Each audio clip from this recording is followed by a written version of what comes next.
When I started this project, I really didn't know how to get across the message that baseball is a game of life, which can be fun, but also a challenge for those who participate or just watch. To learn from many who I've met for 45 years, I found out that history repeats itself as I try not to make the same mistakes over again, but enjoy the game because it will end and what's left is its memories. I dedicate this to the future parents and their kids.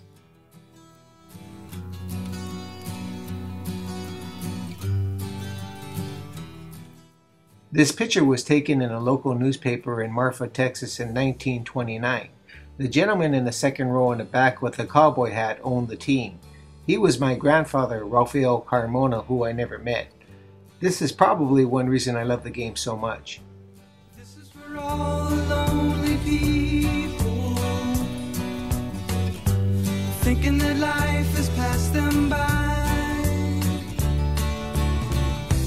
Don't give up until you drink from the silver cup and ride that highway in the sky. This is for all the single people,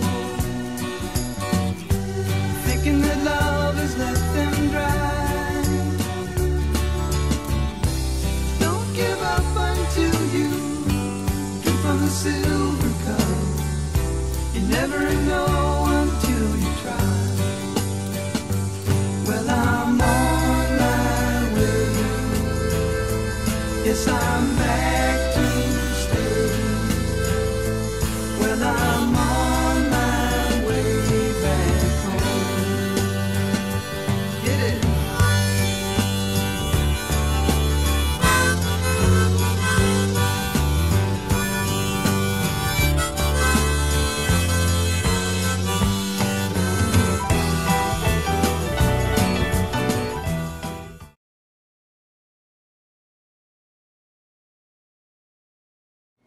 For many reasons, because their folks introduce them to the game, because they observe the game when they're young and like what they see, want to take part. Going to a professional ball game and enjoying the enthusiasm of the crowd often gets a kid interested. And when you get to a field like this and you smell the grass and you look at the dirt and you look at the cutouts and how nice it's cut out and how green it is, and then you walk out on that field and you catch a ground ball, you're hooked. All of our kids have gone in and gotten jobs. If they don't make it to the minors or play college ball, they do get good jobs and they go on, have kids. They bring their kids back here to play ball. They've been taught by their parents or their relatives as young children. They take them out to the backyard, throw them a ball, put a bat in their hands, and see. And then as they get older, they get to like it. Then they get put into the little leagues as t-ball, moving up. And the more they play, the more they enjoy it. You gotta teach them to have good sportsmanship and how to get along with their opponents, whether it's boys, girls. Playing baseball, first of all, because he loves it, and I like him to participate in because I think it teaches values of everyday life.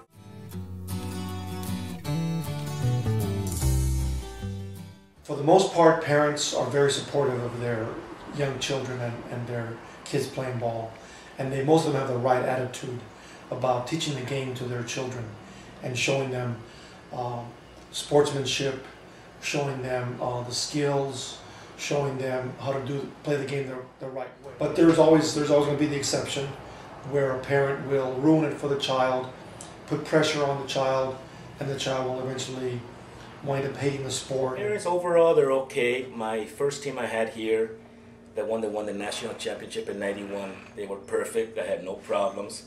As the years went on, after coaching another 2 teams, the parents got a little bit fussy with too much practice, but in the end, they realized that it was good for the kids because practice made perfect. And there's other teams that we've had that didn't practice as much and they didn't get the performance that they should be getting from the kids. Not enough people are participating in it.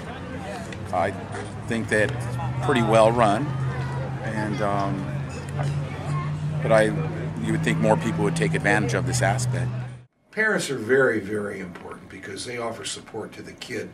They offer the financing that the kid needs to get into it. They offer the transportation and the enthusiasm, and they often transmit the rules. You don't have to be an ex-ball player to be able to transmit the rules to your son.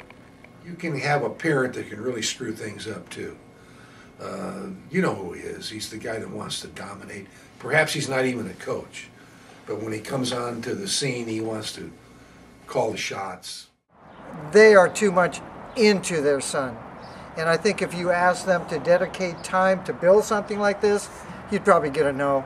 And advise our children of what's wrong and what's right, and how to make life easier for them. And you know, because our life is already gone, but theirs is just beginning. Y'all got caught sleeping. Y'all got caught sleeping. And just to have respect for the kid. Do not yell, do not cuss, or just to make him look bad. That's the main thing. The Little League coaches don't know a lot about the game because they probably didn't go beyond a certain point when they played. So they try to teach as much as they can. You have the guy who's in it for himself, who wants to use the kids to win every game for his own self-esteem. Often he's got his son playing, and often his son is pretty good. The other coach is a guy who's got something between his ears and can look at the field and see that he has attitudes to make or break amongst the kids. So he's devoted to the skills, devoted to the etiquette of the game. He wants to win, but he understands that at the young age, the winning is not the most important thing.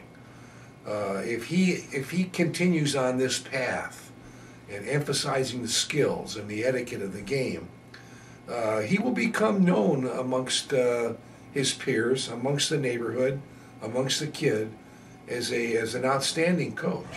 We'll definitely only be thinking about wins and not the common goal, which is to help these kids through life. You got to worry about how are you interacting with your players. Do they have respect for you? Have you deserved that respect? If you don't deserve it, then you're not going to get it. So I think you've got to get the winning part brushed out of the way and worry about how am I influencing that young man in his life. The wins will come.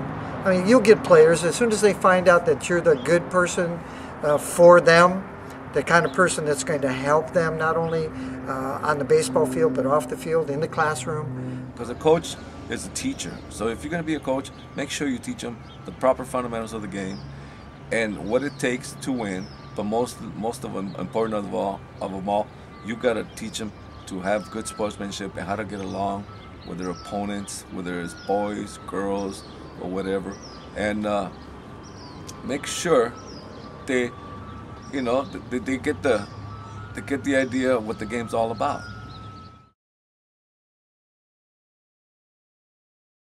For him to be doing this for his own doing and not for mine, for me it's a joy to see him asking me to go play, for him to ask to go be coached. The worst thing he can do is shove something down his kids' throats. Is try to make the kid perform on the field, perhaps in a way that he never did. And the saying that a son can take his father's instructions and perhaps live, his father's living through the son's experiences, is always possible. But in many cases, that's not good. The fathers try to live their dream through them, and I had times when some parents literally make their kids cry in front of everybody else, and that hurts a child because it discourages him or her from continuing to excel in baseball or softball. That number one, above all, above anything, that he has an education.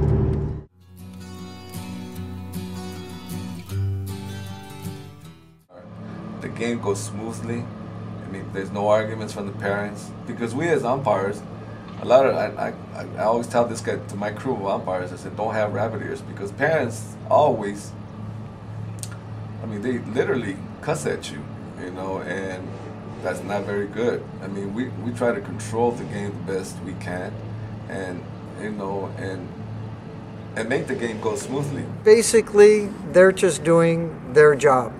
And they might have a bad day and call the wrong call or make the wrong call at a base, but you just have to live with it. They are humans. Scale. You cannot have youth baseball without umpires. And the majority of them are volunteers. They're not highly paid if they're paid at all. Some come from an association where they are paid. But you kind of gotta just take what you get and work with it. Sometime they're going to have a bad day, sometime they're not. Sometime they're going to miss a close call, sometime they're going to make a good call. So you just kind of have to hope that it evens itself out. Young umpires have a more difficult time because they want to assert their authority on the field, and as a result will get into confrontations with coaches and always don't know the rules about baseball. So for the most part, I have had good experiences with older umpires who have been around a while. The younger ones, need to be more patient with them.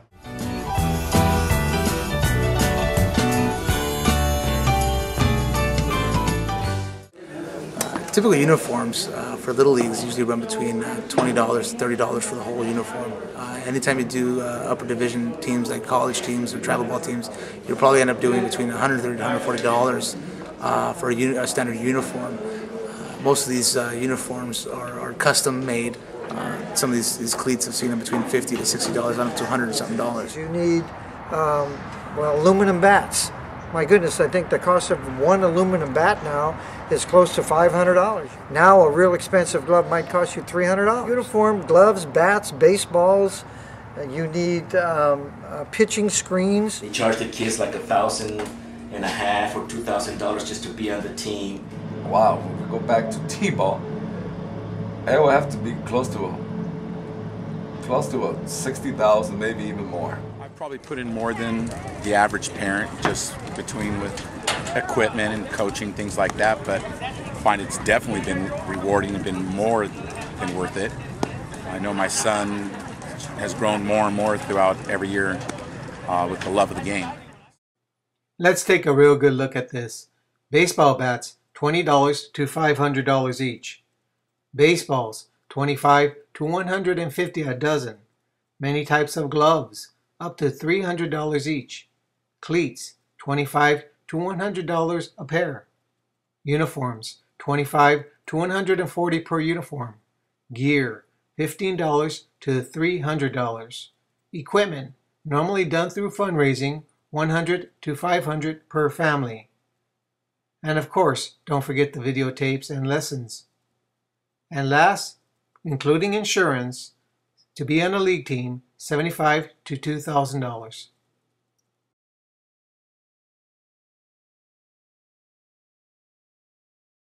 Self-esteem. It taught me discipline. It taught me the etiquette of the game. It taught me the culture of the game. I have many, many young men who remember playing for me and enjoy what I taught them and appreciate what I taught them. And to me, that's, if there's an epitome of coaching, that is it. What I owe to baseball is my education and my career. I got my education through UCLA. I was able to major in kinesiology, also in police science. I chose to become a police officer, and I was a police officer or sheriff for 25 years. Car pulls up, and I hear, "Hey, Coach V!"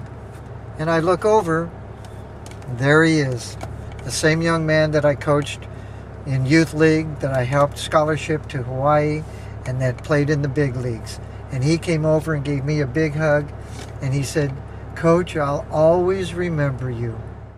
My favorite player was Sandy Koufax. He's up here. Yeah. Sandy Koufax up there, the left-handed pitcher. I believe the greatest left-hander of all time. I got to see Mickey Mantle in the Yankee spring training. I believe it was 1951. He was playing shortstop, and he was terrible. But he could hit, you know. So when they put him in the center field maybe a year later or months later, I, as a kid, understood why.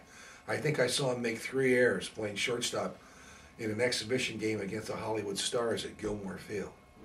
My brother and I were the first brother combination, second base shortstop to make All-City in the city of Los Angeles. It took place in approximately 1967.